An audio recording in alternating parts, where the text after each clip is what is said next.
夫君，我在沉思你的英灵，借此机会说说我的心里话。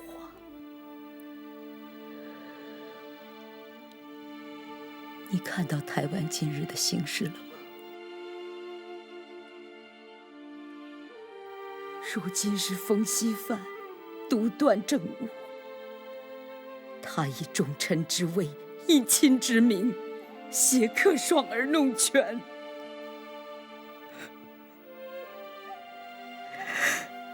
夫君，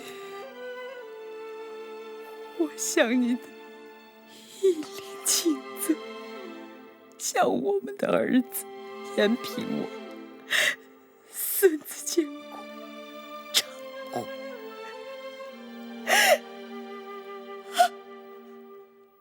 保佑我。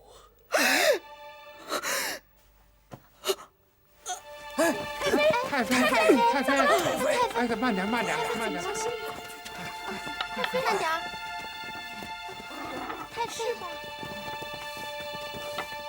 太妃吧。太妃，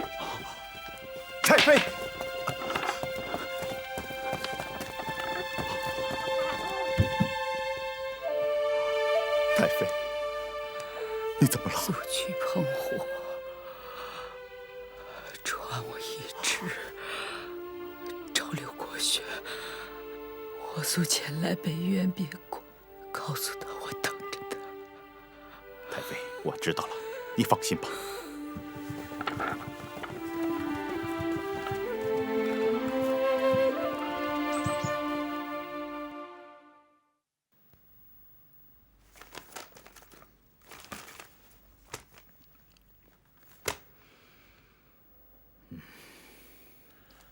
皇上，福建水师提督万正色的折子批复了吗？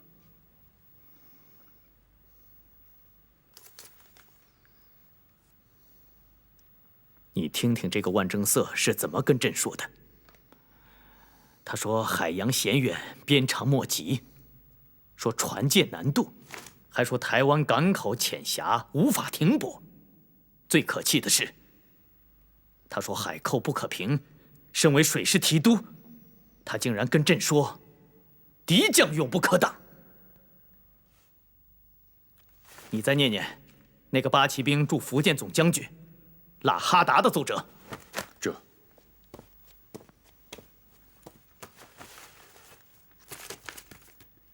福建八旗兵驻军统帅喇哈达是这么起奏的。他也说，台湾乃荒芜弹丸之地，远出海洋，时不必取。一派胡言！这可都是朕的重臣，朕的将军。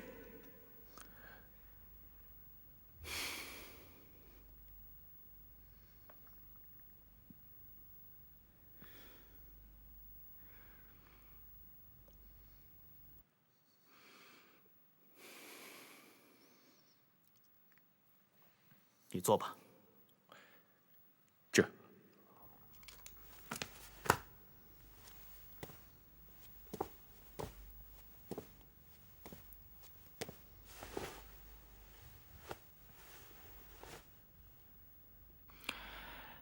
朕想来想去，想不明白，为什么宗室亲王和朝中重臣就非得逆着朕的意思行事呢？这个，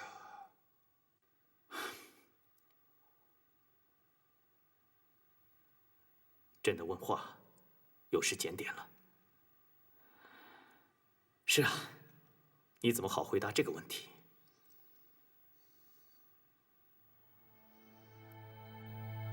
吴启觉呀，你在朕身边多少年了16年了。16年。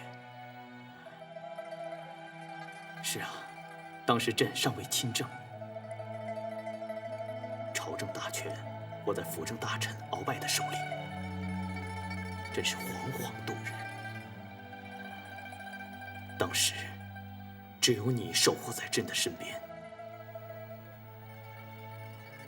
一转眼10几年过去，朕朕已经抚育天下，可还是惶惶度日，依然只有你守在朕的身边。朕有时也觉得自己真的是一个孤家寡人，也只有你最了解朕此刻的心境。皇上，这儿不是宫里，你不必拘束。今天好好和朕说说话。这吴启觉，你觉得这海贼到底能不能招抚？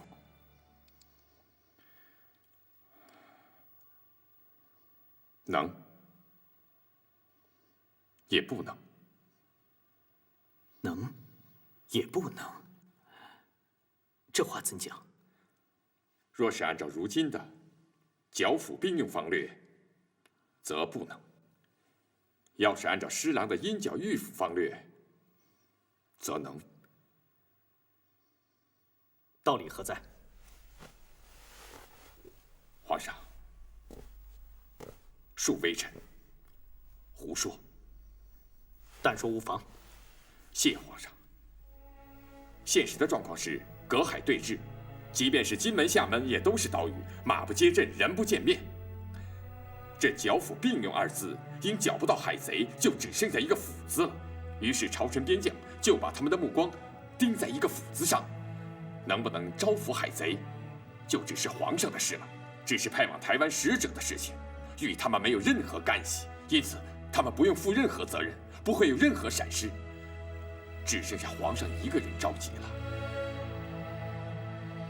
是啊，都愿意过好日子，都是贪图安逸，都变成了吃皇粮不办事的主。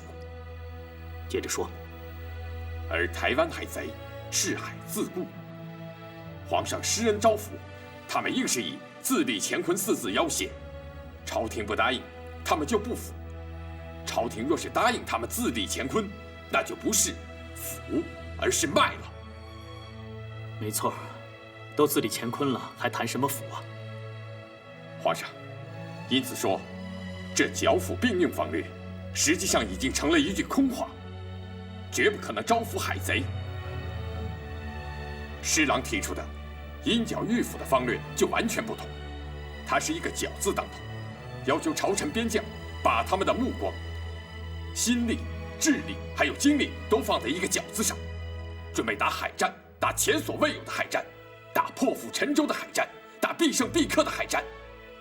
海贼若不救抚，那就用武力消灭他们。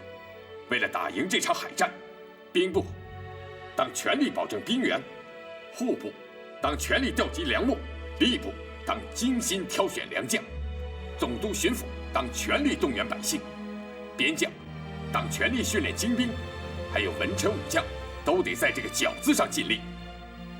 尽职尽责者当受到奖赏，失职渎职者要受到严惩。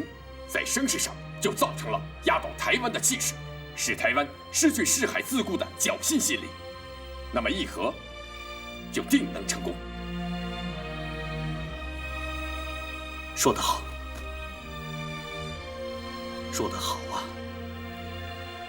朕没有想到，朕身边原本就有一个侍郎，就有一个因剿御抚策略的护庸者。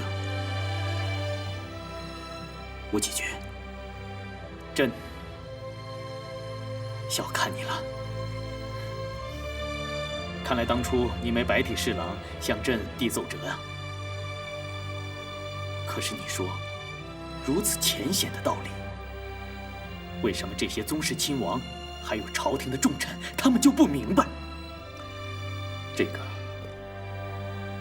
皇上，那是因为他们都是亲王重臣，他们之中，也许有一些人是出于忧虑祖业、忧虑社稷，对施琅不信任；还有一些人是因为他们地位显赫、养尊处优、衣食华美、志得意满，别无所求。他们心里都明白，台湾的得失与他们没有什么干系。没有台湾，他们还是亲王重臣，攻取台湾，他们也是亲王重臣；失去台湾，他们还是亲王重臣。他们心里有数，失去台湾，天下的百姓咒骂的不是他们，后世的子孙咒骂的也不是他们。因此，他们的鼓噪反对和迟疑不解，或是出于真诚，或是出于做作，这些都不重要。重要的是皇上，是皇上的不疑不惑，是皇上的决断，是皇上的天纵英明，是皇上的刻意图强，是皇上的壮志雄心。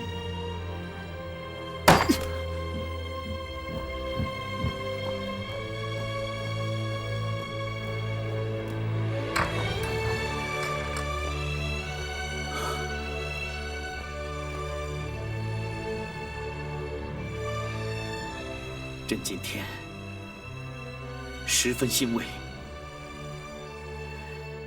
朕听到了在乾清宫养心殿听不到的声音，一个跟随朕多年的侍卫，竟然解开了朕心里重重的心结呀！你说的没错，真正延误决策选将的，不是朝中的重臣和宗室亲王，而是朕。当年，朕平三藩之乱时太过草率，以至于我朝子民饱受了多年的战乱之苦。今日今时，朕不得不谨慎行事。朕也在想，这鹰角御府的方略到底行不行得通？朕也不知道，这施琅自知投台，到底意图何在？朕的顾虑太多了。用人之道，用则不疑。皇上，您是不是要启用施琅？朕还想再见见姚启圣，他向朕三番五次的推荐施琅，朕想听听这个时候他能说些什么。这朝中大臣除了姚启圣、李光地等3、5个人之外，都是对施琅抱有微词啊。臣以为，人云亦云者多，真正了解施琅的人没几个。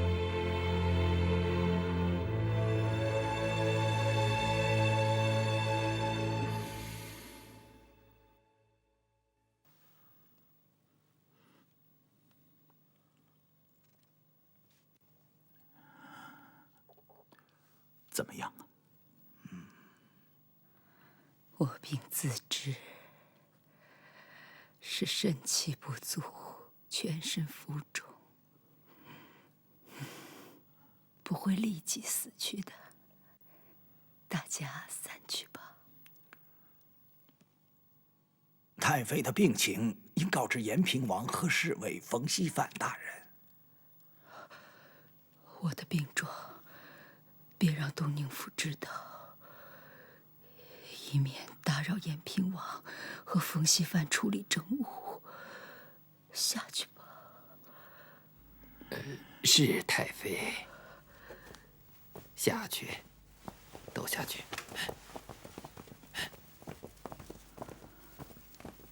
我得此之症，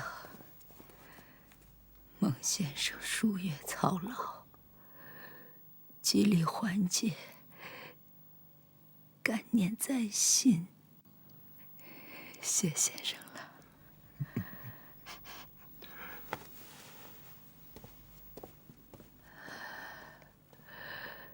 今日清晨还有雾吗？有雾。是大雾吗？是大雾。小人天亮时登上山顶眺望，确实是雾满山川，雾漫原野，雾满海疆。澎湖有雾，后门难出；台湾有雾，鹿儿难入。今日是雾满海疆，出入不得。也许是天意的安排吧。不，太妃，人心会战胜天意的。刘总督熟悉海上风云，澎湖、台湾海陆水道尽受胸中了如指掌，定能破吴非洲，安全抵达台湾。好。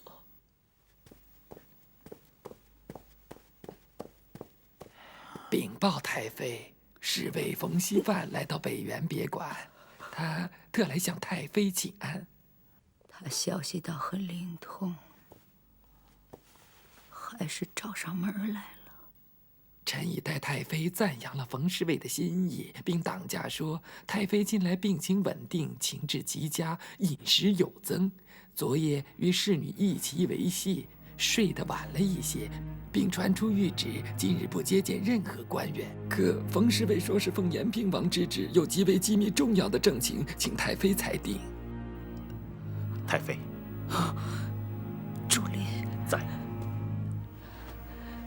你快去北园别馆外双岔路口上等候刘总督，告知冯锡范在此，暂勿进入北园别馆。好，好，你放心，我去了。快去！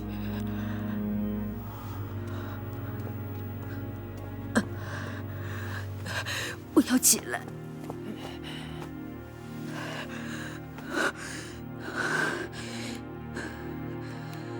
赵侍女，着装。这万正色任水师提督，显然是不够格的。右爱卿，你再向朕举荐一个人如何啊？皇上，臣已举荐4次，只有1名人选，侍郎。李光地说，施琅就是汪洋大海，汪洋大海就是施琅，这个说法未免有些过分了。不过你说施琅久蓄大志，这朕倒是相信。你说非他莫属，那福建官民又怎么说呀？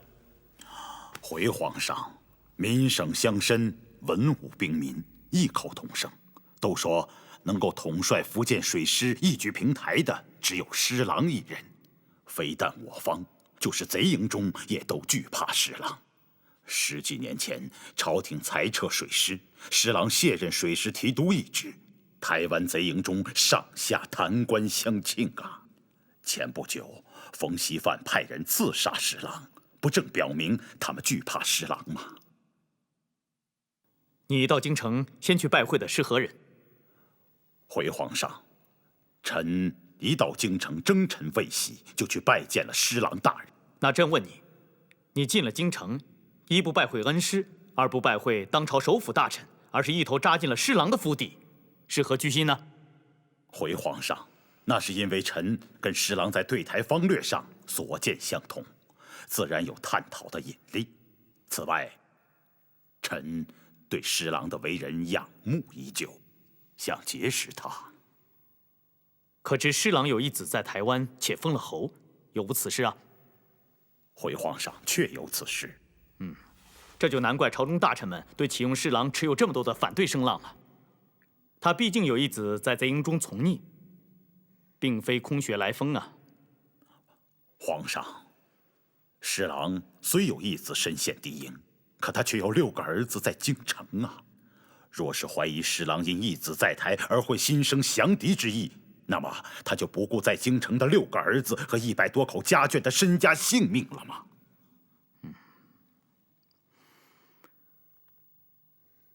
李光地，他说的有道理吗？有道理，非常有道理。谁要是交了姚启圣这个朋友，真是他的福分呐。据朕所知，你们才是1天的朋友吧？回皇上，臣跟施琅交友虽只有1天，可却是心仪已久，深交多年了。臣还有一个保证：施琅的儿子施世宗不仅不会降贼，日后还可能成为功臣。那你敢用你的顶戴花翎来替施琅担保吗？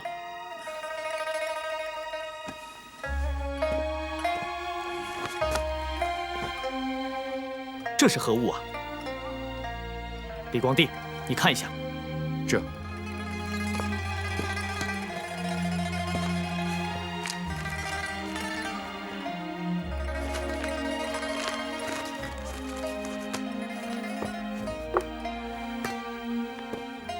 回皇上，这是姚大人全家上上下下121口人的名册。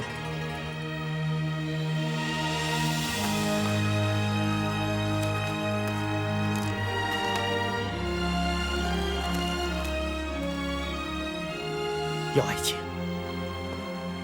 你这是何意呀？回皇上，臣不只愿意顶戴华陵和一世功名担保，臣还愿意全家老少121口人的性命担保。若是日后侍郎有辱朝廷，但请皇上灭我姚氏满门。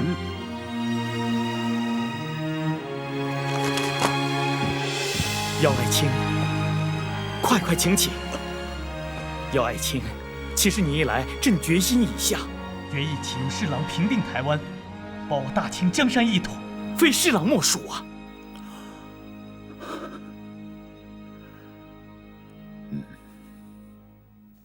大人，老太妃不好对付啊，竟以仆役之躯把竹林庇护于北原别馆，在非常事变中使出奇招，把兵权交给了刘国轩呐。所以，我如坐针毡，寝食不安呢。嘿嘿，大人天赐良机呀！这个女人病倒了，快死了，该趁势弄水弄火了。一切都决定于今日清晨的这次会见，我要探个虚实。洪将军请留步，太妃单独召见冯大人，请。是。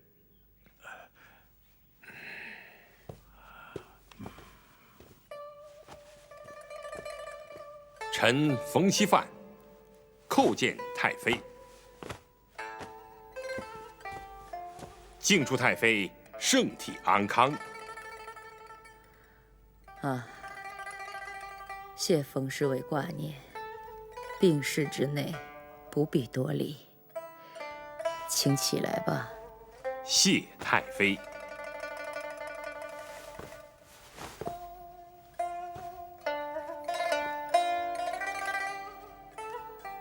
延平王近日如何？孺子可教吗？啊，启禀太妃，延平王虽然年幼，但天纵英明，聪颖好学，已熟悉全部政务，每天卯时召对群臣于东宁府，勤政勤劳，绝事得当，深受大臣们的敬仰。今日清晨，臣来北原别馆请安，延平王还特谕臣来转奏太妃。理政之时，常思慈恩训诲，渴望太妃病情痊愈，驾临东宁府赐恩训导。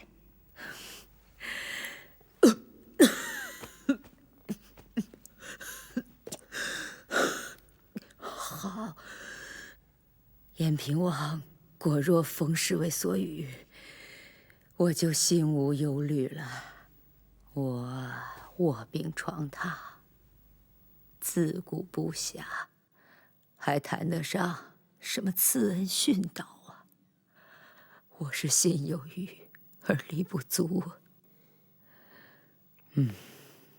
其实王室家事，就你我二人身上，原是一体。延平王客双是我的亲孙子，也是你的女婿。我想冯侍卫对他的疼爱和关心，不会比我这个老而无用的老婆子少。今后所有教导延平王的事，全拜托冯侍卫操劳了。啊，太妃拜托之事，折煞老臣，臣断不敢因太妃恩赐而僭越，唯有以忠于先王、忠于太妃之心，辅佐延平王以成大业。太妃，今臣来此，除请安之外，更有一桩机密要事相告。什么事？朝廷有人图谋不轨，恐是奸细。图谋不轨的人是谁？冯侍卫，你大胆地讲。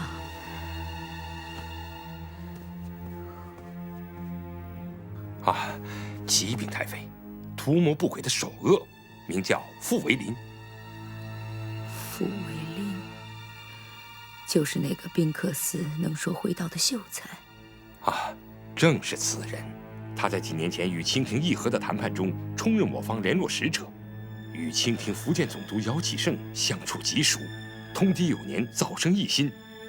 近来活动奇特，行动诡秘，以酒宴结交友朋，以怪论蛊惑人心。除大肆散布清廷兵强船坚外，还对延平王的继位理政大放不恭敬之词。秀才作乱，一张嘴，办不了什么大事。你们也不用大惊小怪的。我看他人挺老实，反不了。启禀太妃，臣原来也是这样想。可是傅维林不仅有一张能说会道的嘴巴，而且已经把手伸向了兵权。哦，启禀太妃，据臣所知，傅维林确已串通了几镇将领，他手中已握有几镇兵马，果仪中镇副将杨德，游兵镇中营周烈，后镇中军徐其昌，必须镇参将洪存光，连为前镇守备吴传，都成了傅维林酒桌上的常客，厅堂上的密友。据说，连刘国轩总督身边的林升将军，也闻傅维林之说而流涕叹息。太妃，他们准备在施琅进犯时举事内应，卖主求荣啊！如此一桩关于台湾未来的大奸大案，你有何证据？太妃，这是依据建威后镇朱友等人检举揭发写成的书奏，奉延平王之谕，恭承太妃裁决。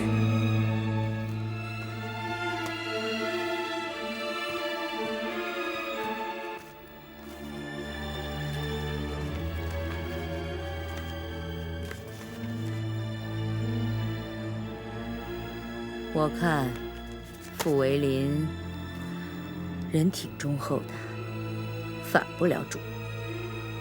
你们以前不是也说那个朱林有一举吗？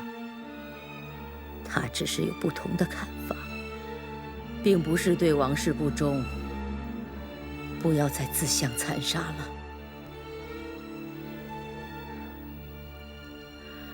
下去吧。姐，太妃圣安。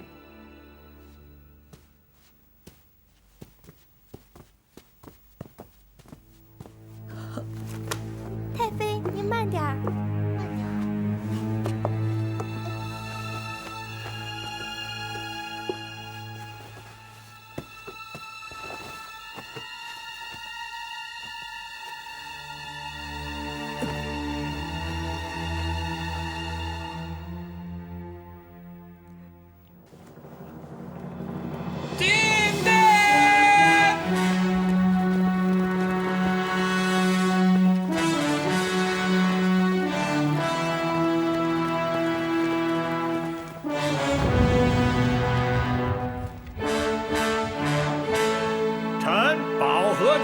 学士李卫奉旨赞襄述政，奉宣伦音。先请宗室诸王、内阁大学士、6部重臣聆听皇上颁发之谕旨。吾皇万岁！万岁！万岁！谕旨：奉天承运，皇帝诏曰：康熙20年6月7日，皇上御史延平王击伏明珠，贼终必趁离扰乱，亦趁机抵定澎湖、台湾。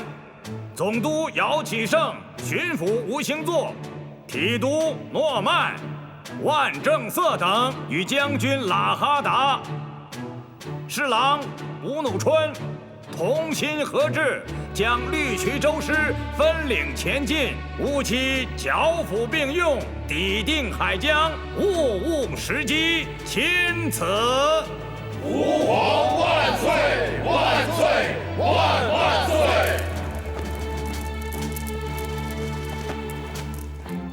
要打仗了，内阁及6部首务务必全心全意地投入打仗。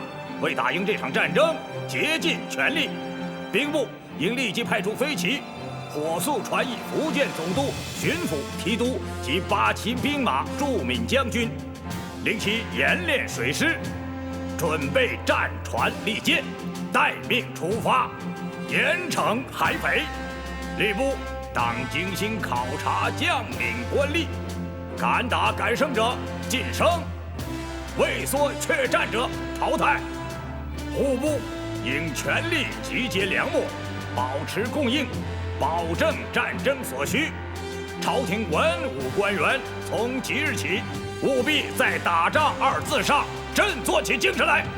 请问吏部尚书巴泰大人，现任福建水师提督万正色将军，能胜任其职吗？请问中和殿大学士见兵部尚书涂海大人，兵部同意福建水师提督万正色将军所奏，断定施琅自职归降台湾，有何依据？依据是探子的密报和万正色将军的推测。请问兵部侍郎吴努春大人，难道你就能保证万正色将军的推测不含有嫉贤妒能的动机吗？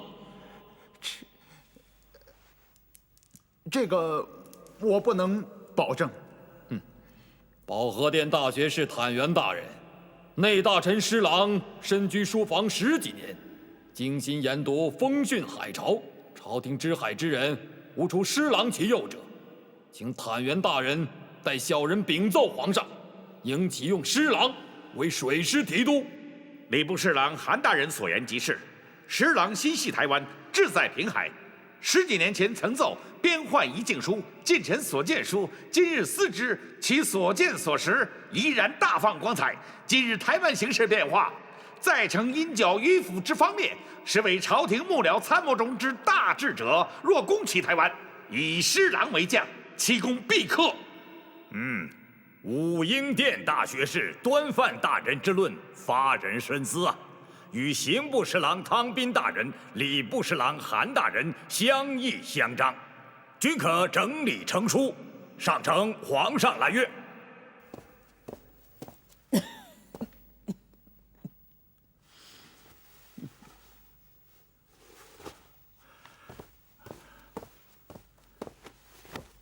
太妃，我刘国轩回来晚了。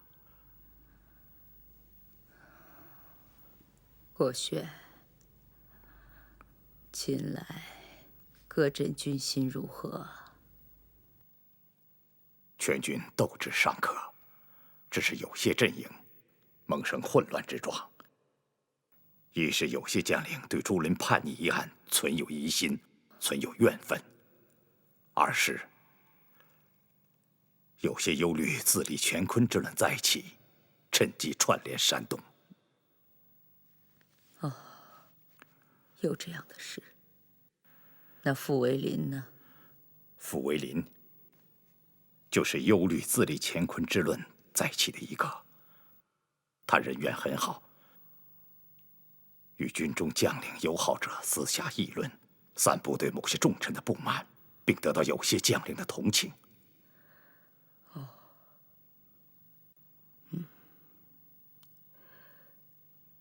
国轩，你说施琅真能再起吗？太妃，清廷若兴师平台的话，施琅必起。先生，此时此刻有何感想？天高而明，地厚而平，绿草漫坡，弯路顺境，均天地之理，而应时顺势，海洋可渡，台湾可取。皇上当立万世不朽之业绩啊！程先生吉言了。朕虽决意启用施琅，可是这朝中的反对之声还是居多啊。坐，光帝。谢皇上。你有何良策？回皇上，昨日午后，臣前去拜访了内大臣施琅的府邸。哦，那施琅近来如何？施琅近来一直闭门不出，不与任何朝臣交往。臣曾3次前往造访，都被师府门人以内大臣居书不出而拒绝。后来臣有第4次前往，经再三请求，使得进入师府客厅。但见施琅蓬头散发，胡须成绺，精神恍惚啊，状若街头乞丐。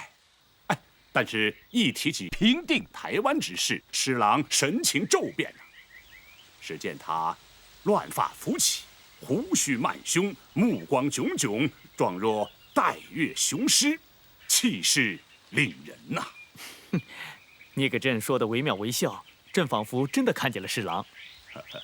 臣在与施琅的交谈中，施琅驳斥了朝臣长驱制胜、济南万全之论为庸人自扰。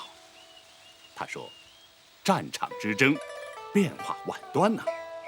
有7分制胜把握，即可与敌周旋；有8分制胜把握，即可与敌决战；有9分制胜把握，即可捣毁敌巢。所谓济万全，不过是一种空想罢了。过去没有，今天没有，将来也不会有。”施琅还斥责了朝臣府库拮据之论为盲人摸象，只知我府库拮据，不知敌府库已竭；只知我有出征之困难，不知敌也有灭顶之灾呀。我据财力10万，敌据财力7万，我胜；我据财力1万，敌据财力7000，我亦胜啊。对于朝臣暗中散布的伍子胥灭楚说，施琅只报以默然一笑，仅以时日可见4字作答。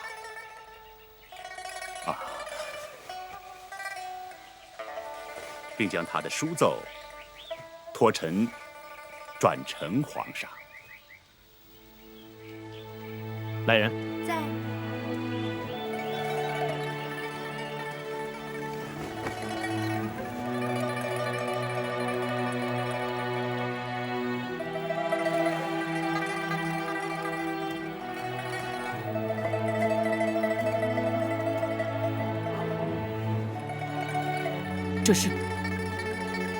这是进军台湾所用的海图啊！正是。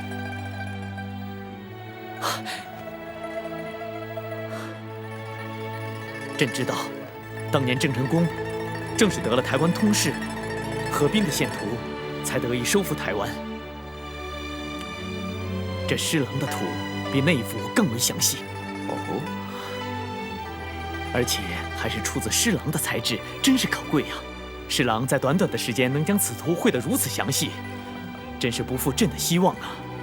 皇上，施琅说，此图的绘制是以皇上之意借据台湾事体为准真，是在逼而不在打，以战逼和，不战更好。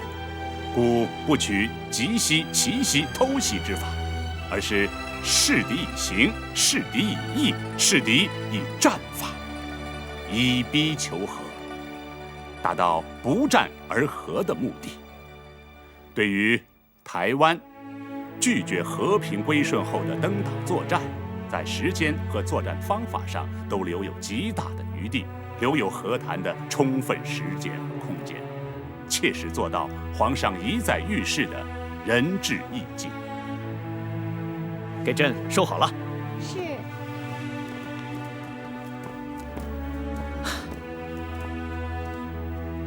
这个施琅是真的知道如何作战啊！他更知道朕以战求和，更求不战而和的意图。这就是施琅比朝廷中的其他将领高明之处，也正是朕最为欣赏之处。凤凰于飞，嗷嗷其语，翼负于天，该是凤凰展翅高飞的时候了。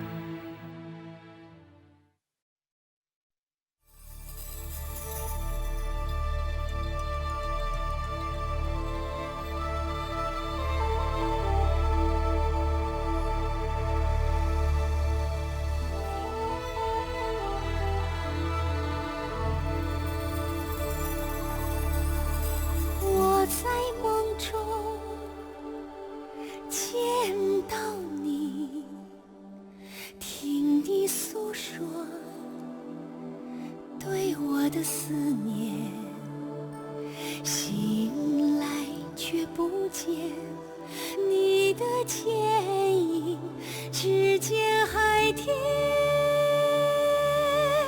相连，相连，相连。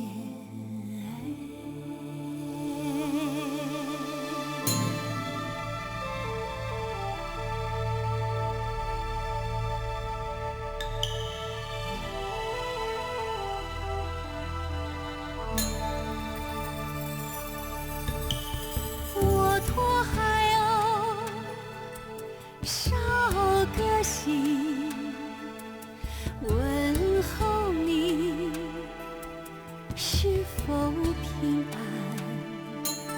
海鸥带回美好的音讯，你给我同意的祝愿，祝愿，祝愿。等到那一天走出梦境，阳光迎接我们的笑脸，哦，一起扑进母亲的怀抱，愿大海的情润泽血脉相连的土地，直到永远。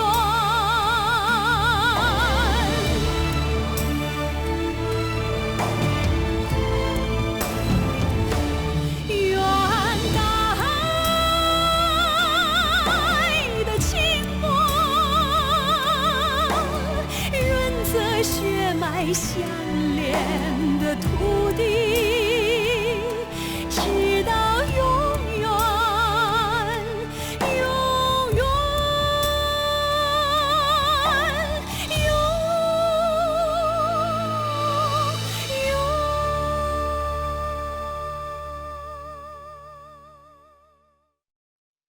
他说海寇不可平，身为水师提督，他竟然跟朕说，敌将永不可挡。